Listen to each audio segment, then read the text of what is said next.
listening to The Greg Kelly Show. Okay, Mark Halperin joins us, the great political journalist and explainer of all things American. He was one of the very, very few in the world who predicted Donald Trump as a real force in the 2015-2016 campaign. He's been watching him for decades. He was not surprised. Mark Halperin, thanks for being with us. How are you? Greg, I'm delighted to be here. Our pleasure, especially. Do me a favor. What are you hearing about the debate? Joe Biden's in hiding, and that seems very weird. Just give us a lay of the land. What are the Biden people going through right now? What are the Trump people going through? Well, I've been trying to do the research with one hand while I'm doing the rest of my work to try to figure out if anyone's ever done debate prep this many days in a row. I don't recall anybody sequestering for, this long a period of time. And he's got a big group up there. Now, I will say this. The people preparing Joe Biden are literally the most experienced debate prep team in the history of America. They've been together, not every member, but the leaders of this group. They did it for Barack Obama. They did it for Hillary Clinton. They've done it for Joe Biden. They're super experienced, and they offer like a full range of services in terms of how you prepare. And so that's part of why I think they're doing so much. The other is obviously they think the candidate needs it. And, of all the rules that were agreed to, proposed by the Biden campaign in the main, agreed to by both CNN and the Trump campaign, the one that I think may be the most perilous for Joe Biden is standing for 90 minutes. I know you and I would have trouble standing for 90 minutes. It's not a comfortable thing to do. And so I'd urge everybody, if you're looking for Joe Biden to flag in this thing, it may happen not at the beginning when people pay the most attention, but towards the end. What about what's your sense of the team? Dana Bash and Jake Tapper. I mean, I've been playing clips. These people are wildly partisan. Every time you say anything about the election, Jake Tapper insists that it's a lie. I just saw him come out of a town hall. He says everything that Donald Trump says is a lie. He can't be doing that during the debate. I mean, or can he? Do you think this is like an ambush that they've got planned? Right. So I was surprised the Trump campaign agreed to this network and these moderators, because you could have found people with less of a history of saying things that were, let's say, not pro-Trump. But they agreed to it, and now obviously they're Trump on the stump is going after the moderators, and that's standard. And at the same time, he agreed to it. My guess is, from knowing both of them, that they're not going to want to be criticized by anybody. They're going to do their best to ask hard questions of both candidates. Now, I think some of it will be in the follow-ups, right? But I think the initial slate of questions will not be what we've sometimes seen, which is totally one-sided. They don't want to be criticized. They don't want to be criticized, my sense is, from the left base, the Twitter mob that really goes to town on them. And it's one of the reasons why they're so left now, because they don't want to be criticized by that. So I could see them cutting off mics and all that kind of crap. Yeah. They don't want to be criticized by the left, and I think that's a higher premium for them. But I also think they don't want to be criticized by the right. And they are taking a lot of time to prepare, too, as I understand it. The only person on the stage who's not doing all that much preparation is Donald Trump, but he has never done prep. And I think, I don't know this, but my sense from the reactions I'm getting to questions is I think he is preparing a little bit more than he ever has. He's got a more organized team than he ever has. And I think you saw in the podcast interview he did last week a kind of loose, substantive, focused, funny presence that, dare I say, kind of presidential, that if Donald Trump produces, I think even Democrats would tell you it'd be hard to beat that guy in a debate if he comes through with that atmosphere and that kind of ethos. Mark, he also seems to be right now in the zone. When you're in the zone, it doesn't really matter. You can go from challenge to challenge to challenge. This weekend was striking how busy he was all over the place. And, Joe Biden and I sometimes, like when you're in TV, if you're doing breaking news all day long, you'll go right back in the next day and you won't sweat it. I feel like Trump is at that level. You know what I mean? Mm-hmm. He can take it. Yeah. Just take it. I agree with you, except it's nothing quite like the format of a debate.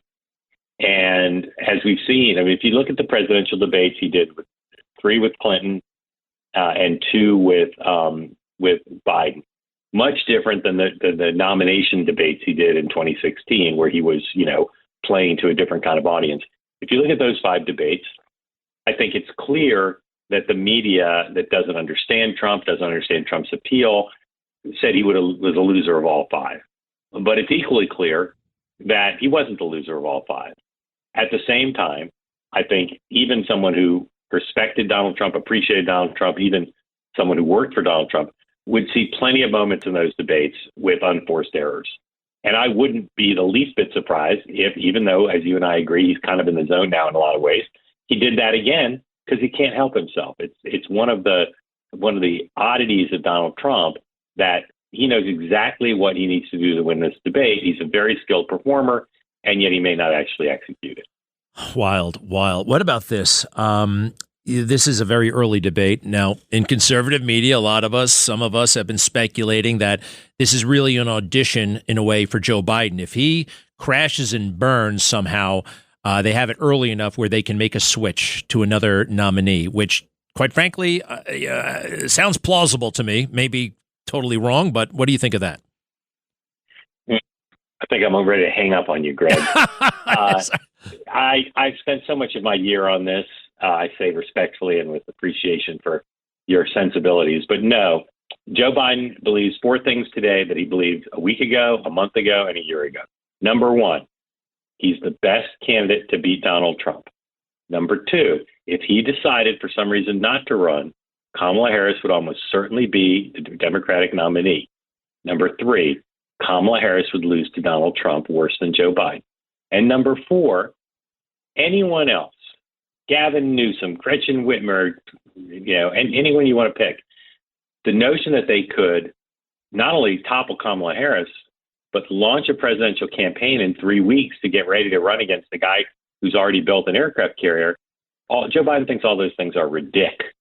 And therefore, no, he could freeze up and do his best Grandpa Simpson imitation in this debate. It will not change one iota his determination to stop Donald Trump from getting back to the White House. All right. Well, we'll see. We will see. Hey, oh my God! Can you imagine the humble pie I'll be eating if it turns out he gets out on Friday? Listen, it's not going to happen. I am one of these people. You probably think I'm sniffing glue, but Michelle Obama is hanging around out there, and I know that's ludicrous. She's never going to run for public office ever. Let me ask you this: the Charlottesville lie. We call it the Charlottesville lie that Donald Trump said there were good people on both sides. Blah blah blah. Snopes, I think, over the weekend came out with a fact check. They actually said we were wrong. He was right. 7 years later, on the eve of the debate, what the hell was that all about? I mean, I welcome it, but what's going on there? It's one of the great ironies of the left's Trump derangement syndrome that they accuse Trump of accusing people of the things that Trump does. And yet they do the stuff that they accuse Trump of doing. So you can take good people on both sides. You can take bloodbath. You can take, I want to be a dictator. These are not accurate charges. Donald Trump says lots of outrageous things. There's plenty to take issue with. But those 3 prominent examples where they just take something that Trump never said. I put the stuff, General Kelly stuff, in roughly the same category. A little bit different, but they think they can beat Donald Trump by lying about what he said. It doesn't make any sense to me, but that's what they do. And the fact that this organization, it doesn't take some like genius PhD in fact checking. Just look at the transcript or the video. He didn't say the Nazis were good people. He just didn't say it. In fact, he said just the opposite. And yet, from the president on down, they continue to beat this as if it's like the golden ticket back to the reelection. I don't get it.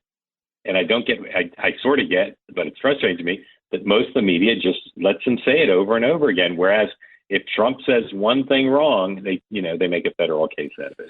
It's very frustrating. Totally bizarro world, and that he can say it. It's the whole basis of his campaign, Joe Biden. The first word out of his mouth was Charlottesville.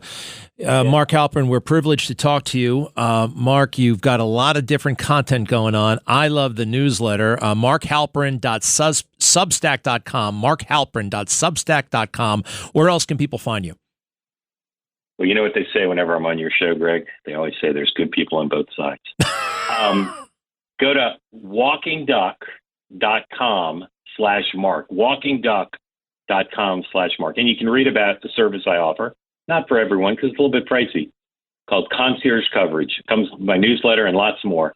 walkingduck.com/Mark. I'm there right now. And folks, you'll be smarter than basically everybody you know, and a lot of folks in the fake news.